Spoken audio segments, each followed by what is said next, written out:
Now on Thames, the toughest challenge of them all, the Krypton Factor International. Marion Chanter makes Krypton Factor history by becoming United Kingdom Superperson 1987, the first woman to win Krypton Factor after 10 years of male dominance. Runner-up place went to a woman too. Alison Heath was just 6 points behind Marion. Meanwhile, on the other side of the world, the first ever Australasian Krypton Factor series reached its climax in an all-male final. The title Australasian Superperson 1987 going to New Zealander John Cargill. Runner-up place went to Australia's Chris Connolly, just 1 point behind John. We've flown John and Chris 12,000 miles to challenge Marion and Alison in what can truly be described as the Krypton Factor International.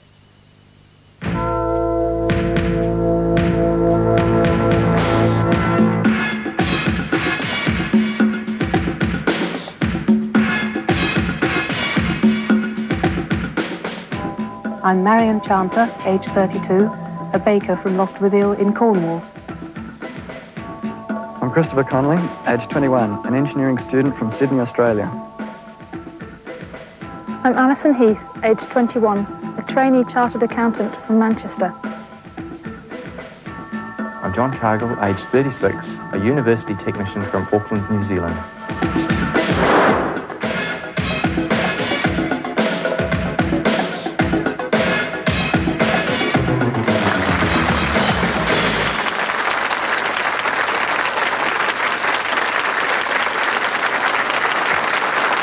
Good evening and welcome to this unique occasion when the United Kingdom takes on the best from Australia and New Zealand in our special Krypton Factor International Challenge. And right away, let me issue a very warm welcome, not only to our regular British television audience, but also to viewers in Australia and New Zealand who are receiving this programme. We're delighted to have you with us. And of course, it's an ideal time for a contest like this, part of our contribution to Australia's bicentennial celebrations. So Australia, happy 200th birthday to you. Well, the winner tonight will win this very splendid trophy and become the Krypton Factor International Champion. And right away, I would now like to wish all our international contestants the very best of luck. And contestants, would you now please put on your headphones and prepare yourselves for round one.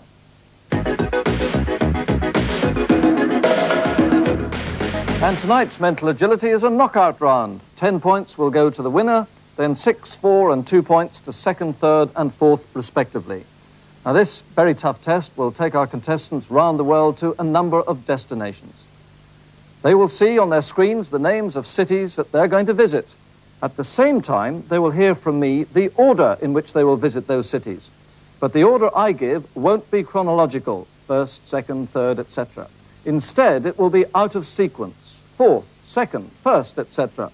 Their task is to rearrange the information to give me back the actual order from first to last in which they'll visit those cities. And so that none of them are on home territory, our United Kingdom contestants will visit Australia and New Zealand, and our Australasian contestants will visit the United Kingdom.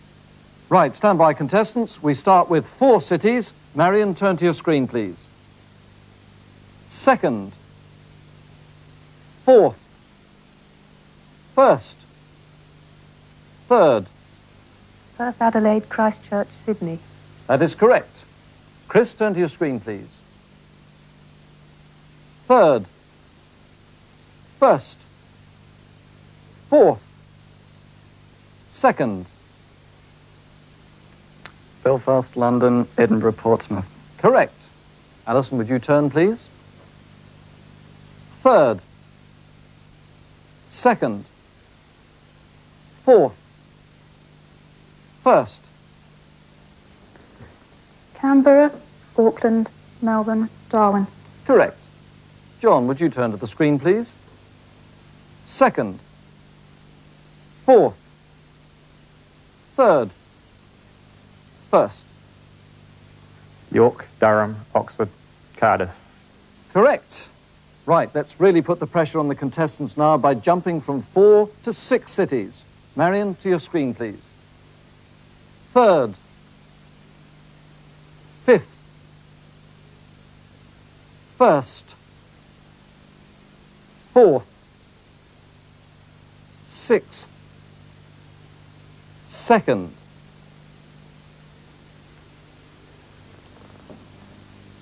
Brisbane, Sydney, Christchurch, Perth, Adelaide.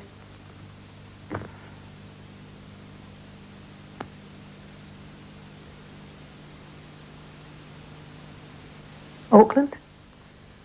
No, you were right all the way to the end. You picked the wrong city in New Zealand. Wellington it was. But hard luck, Marion. You're eliminated at that point, I'm afraid. Chris, your turn now. 5th. 2nd. 6th. 4th. 1st. 3rd.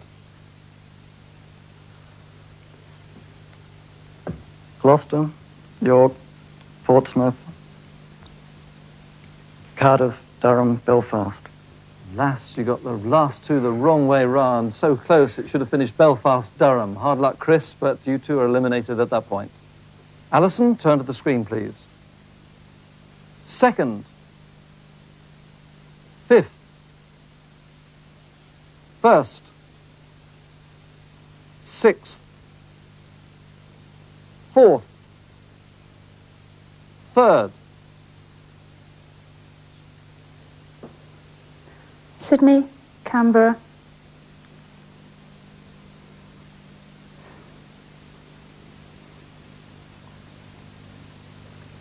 Perth, Wellington, Auckland, Darwin. You hesitated in the middle, but you no need to. You got them all right. That's absolutely brilliant. Well done, Alison. So to stay in with a chance of winning this round, John has to get these correct. John, turn to the screen, please. 4th. 2nd. 6th. 3rd. 1st. 5th.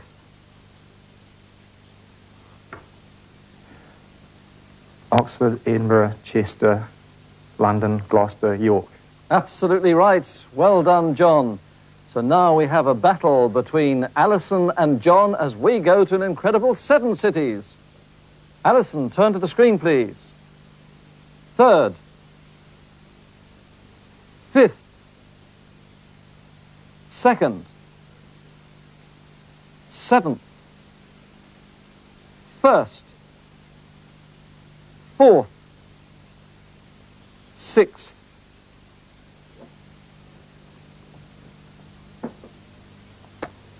Sydney, Christchurch, Adelaide, Darwin, Stop you, I'm afraid. Sydney, Christchurch, Adelaide, Perth it should have been then, Brisbane, Melbourne, Wellington, in fact Darwin not there at all, but nobody will blame you going out at that point, Alison. Hard luck. So, a chance for you, John, to win the round outright. Turn to the screen, please. 2nd. 5th. 3rd. 7th. 1st. 4th. 6th. York, Chester. Stop you right away because I'm afraid you should have started Gloucester, then York, Chester, Belfast, Oxford, Edinburgh, London. Hard luck, John. But it means that with our last two contestants going out at the same point, we have joint winners of the round with Krypton factors of 10. The United Kingdom's Alison Heath and New Zealand's John Cargill.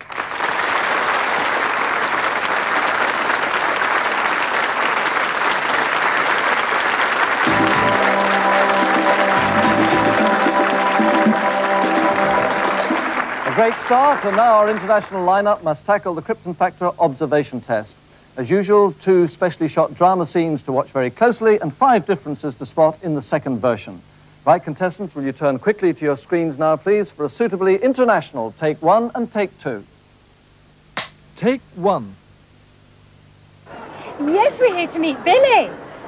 My cousin, Billy. Yes, he's come all the way from down under for a holiday with us.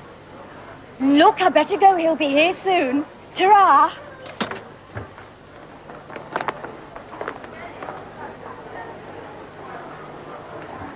Excuse me. Has he come through yet? No, I hope he hasn't missed the plane.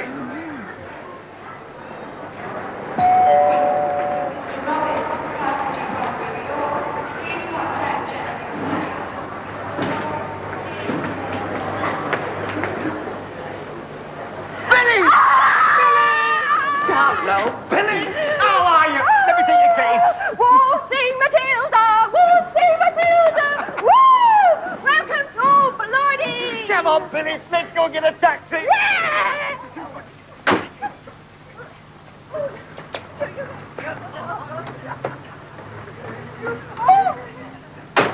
Don't you worry. Us two Pommy's going to make you feel right at home, copper.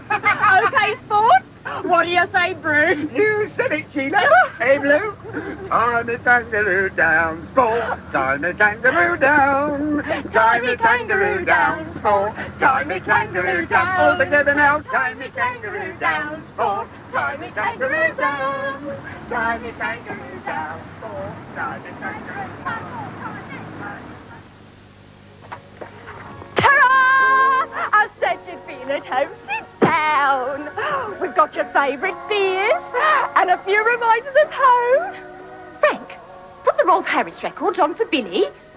Rolf Harris. And the big one. I made you this fantastic Sydney Opera House cake. Doll from New Zealand. Take 2. Yes, we're here to meet Billy. My nephew, Billy.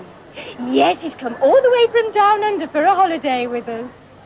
Look, I better go. He'll be here soon. Ta-ra!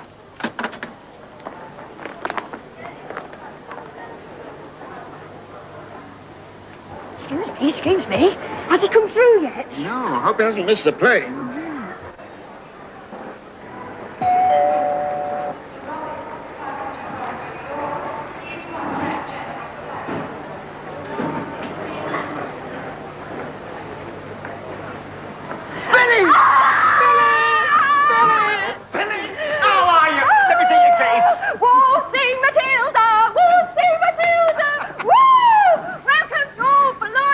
Come on, Billy, let's go get a taxi.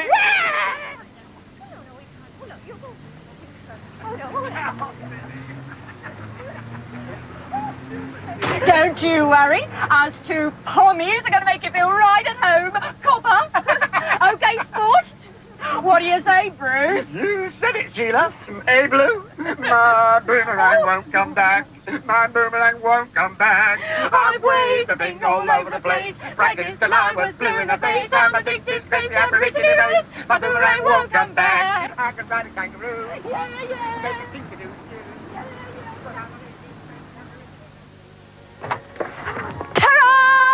I said you'd feel at home. Sit down. We've got your favourite beers and a few reminders of home. Frank, put the Rolf Harris records on for Billy. Rolf Harris. And the big one.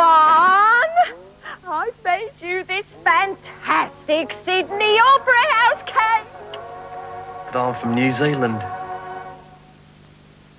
That's it. Turn to the front, please, contestants, and will you now write down what you think the 5 differences were? And did you get all 5? Well, find out now, because for your eyes only, here they are. Number 1 was a dialogue change. My cousin, Billy. But he wasn't the cousin in take 2. My nephew, Billy. Then a cast change. The first woman arriving in take 1 was alone, but she had children with her in take 2. Number 3 was the taxi driver who loaded the luggage. In take 2, he was already in the cab. Then it was the song. Tie me kangaroo down, sport. Tie me kangaroo down. But no kangaroos in take 2. My boomerang won't come back.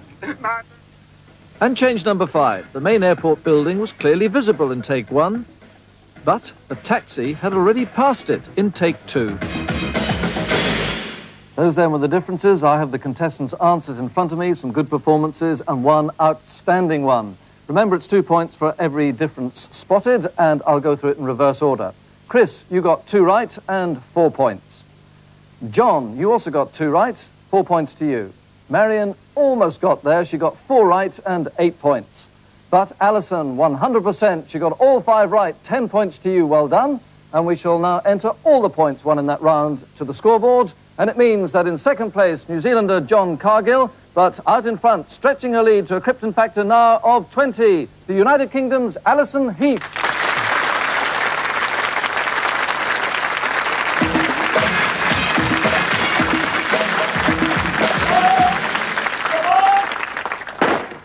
Colonel Terry Hammond of the Army Physical Training Corps gets round 3 underway, the race over the assault course. Now, there is a handicap system which takes account of age and sex difference, which is why Alison here in yellow, a couple of years younger than Marion, starts in second place. But both these girls outstanding on the assault course. Marion in red, unbeaten through a heat, group final and grand final. Now it's John Cargill of New Zealand. He won on the assault course in the grand final down under. And Chris Connolly, who was unbeaten up to that point, thought he would have won that race, but he pulled a muscle and had to hobble in fourth place. So all the makings of a great race here. Marion on the high balance, nice jump down, that's the quickest way down. The contestants have got the option of going down on a rope, but if they want to be quick, they'll jump, and I'm sure they all will jump. Now that's one of the hardest obstacles on the course. You've got to pull yourself up on a rope in the middle of that pipe. It takes strength and technique, and Marion's done that beautifully. She's running outstandingly well at the moment. John Cargill now on top of the high balance. He takes the 14-foot jump down, and that takes a bit of guts to go without hesitation. Some balance problems there for Chris Connolly, and falls over when he lands, and you can't afford to make those mistakes when you're chasing people as good as Marion and Alison Heath. On into the cargo net now for John Cargill, and he's going to come under real pressure from Chris Connolly, because Chris, as I said, pulled a muscle in the final on the assault course down under. But for that, he would have become the Australasian champion, because he lost the final by only 1 point. So had he finished on the assault course in any position higher than fourth, and prior to that he was unbeaten, he would have been the Krypton champion. To the top of the scramble net now, Marion pushing hard, but this is going to be interesting, because on the top of this particular obstacle, Alison ran into trouble in the grand final in the UK. But for that, she is sure she would have beaten Marion. Well, she has a point to prove here, because she made no mistakes there. And indeed, she goes into the lead. So Alison ahead of Marion, and that's the first time anyone has ever headed Marion Chanter on the assault course. So are we in for a shock here? Alison Heath coming towards the second of the water jumps in nicely, and if anything, she's increasing her lead at the moment. And look at the grit and determination there on the face of John Cargill. But a tremendous race going on out in front. It is Marion Chanter and Alison Heath, and it's Marion who's come right back. Well, very few contestants who've dropped behind in the final stages on the assault course have the strength to come back, but Marion is so determined, and she's back there now in front, or indeed absolutely level with Alison as they come down that aerial slide. So it's going to be crucial now how they land in the water. Technique all important here. Up come those legs, and it's Marion who makes the better landing. Alison in yellow goes down on her knees, and that's given Marion a couple of yards advantage as she comes towards the flat net. But much has changed in races under there in the past, so it's not over yet. And Chris Connolly here in third place, well, he wanted to be ahead of John Cargill, and that's exactly what he's got. But the race is between these two, and it looks like Marion, she shrugs that net over her shoulders, she heads for the line, and she wins it. Marion Chanter from Cornwall, still unbeaten on the assault course. Marvellous run by her. And Alison, well, it looked at one stage as if she was going to be the winner, but she ran out of steam right at the end there, but still a great run. Now it's Chris Connolly from Australia coming down towards the end of the aerial slide. Now in Christchurch there's no water and mud like this on their assault course, so this is a new experience, and he copes with that marvellously. Great landing. Now John Cargill, let's see how he lands. He should get those feet out in front, which he does. He water skis through, and that's a great landing too. But it looks like Chris Connolly of Australia who's going to prove the point here. He wanted to show John that he could have been the Australasian champion, but for that pulled muscle on the assault course in Christchurch. And it looks to me as though he's proved that point as he comes over now in third place. So congratulations to them all, but especially to Marion, whose victory there has put her into second place with a Krypton factor of 22. But still out in front with 26 points is the United Kingdom's Alison Heath.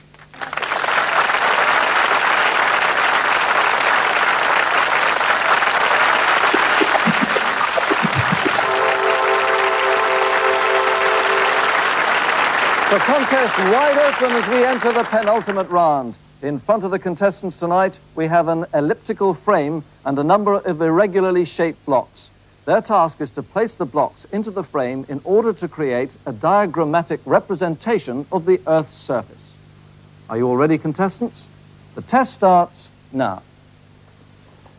Well, this will seem like a nightmare at first because every block is differently shaped. But there are clues to be picked up. For example, look at the east and west points of the ellipse. The curve is at its tightest there, so the contestants should be able to quickly identify the blocks that fit accordingly.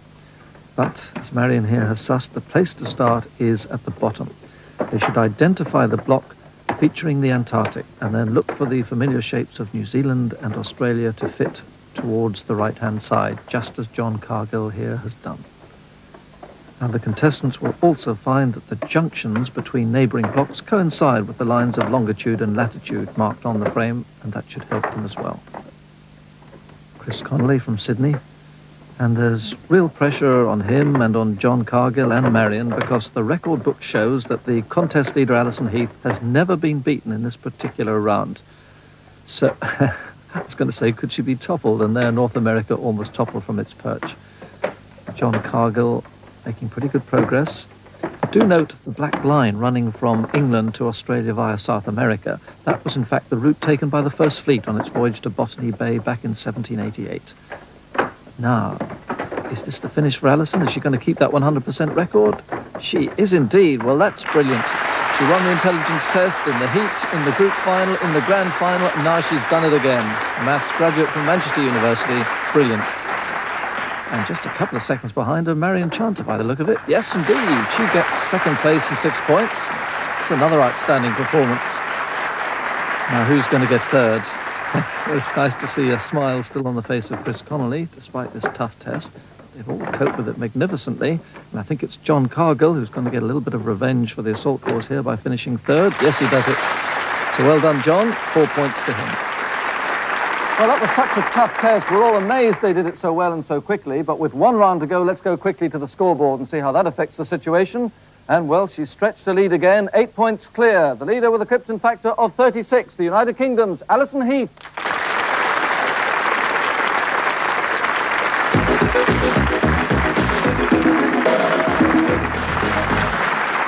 So, the climax to this contest, the fifth and final round, general knowledge, which tonight has very much an international flavour. 100 seconds of rapid-fire questions to be answered on the buzzer. A point for the right answer, but a point deducted for the wrong answer.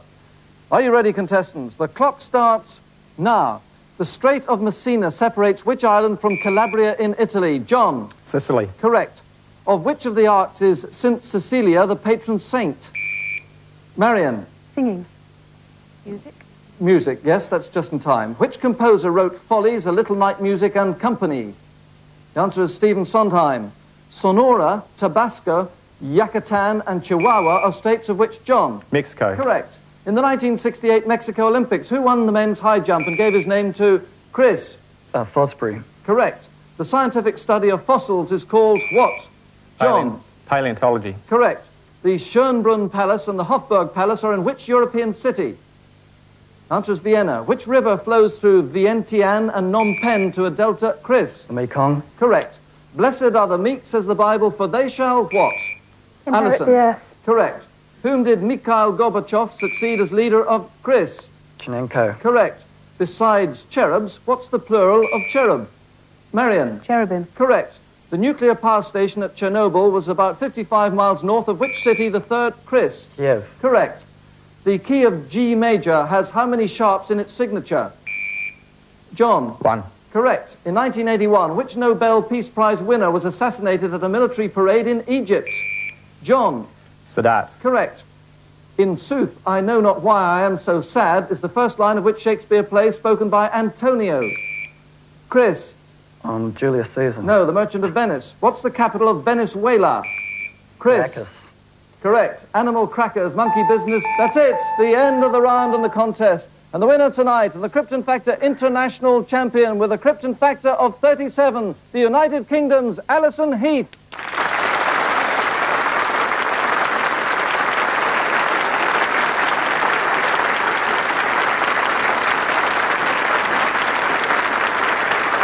Well done, Alison. That's absolutely brilliant. Terrific. Well done. And thanks to all of you for making it a marvellous contest tonight. And perhaps I should say to both Chris and John, thank you for coming all this way. You obviously met someone in terrific form, but have you enjoyed it? Yes, we really have. Alison was just incredible, but I think we should get her to the Antipodes and see how she does there. The second leg? Yeah. Well, if I can go along, I'll agree with you there. Alison, you were fantastic tonight. I mean, a worthy winner. I calculate that you got maximum points in 3 rounds. You're runner-up in another round. You must be so pleased. Oh, it's terrific. I just feel great now. It was a great contest and really enjoyed it. Good. Well done. And it's now my very great pleasure to invite to make the presentation someone who became a national hero, or should I say heroine, last summer in Rome when she became the only Briton to win a gold medal in the World Championships. Would you give a very warm welcome, please, to Fatima Whitbread. Thank you very much indeed for coming, Fatima. Great to see you here. And can I invite you now to make the presentation to our international champion, Alison Heath. Yes, well, congratulations, Alison. Thank you. Krypton Factor international champion. How do you feel about that? Really good. Feeling really happy at the moment. Well, you came as the runner-up, and of course now you're the champion. Yes, it was a good rematch against Marion and the extra competition from these two from down under. Well, congratulations again, Alison. Right. Thanks. It's a little bit heavy.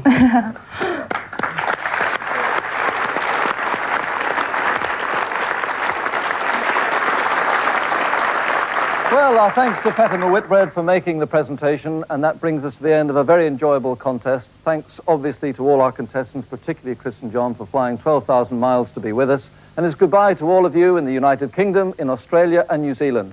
And let us now congratulate one more time the new Krypton Factor international champion, the United Kingdom's Alison Heath.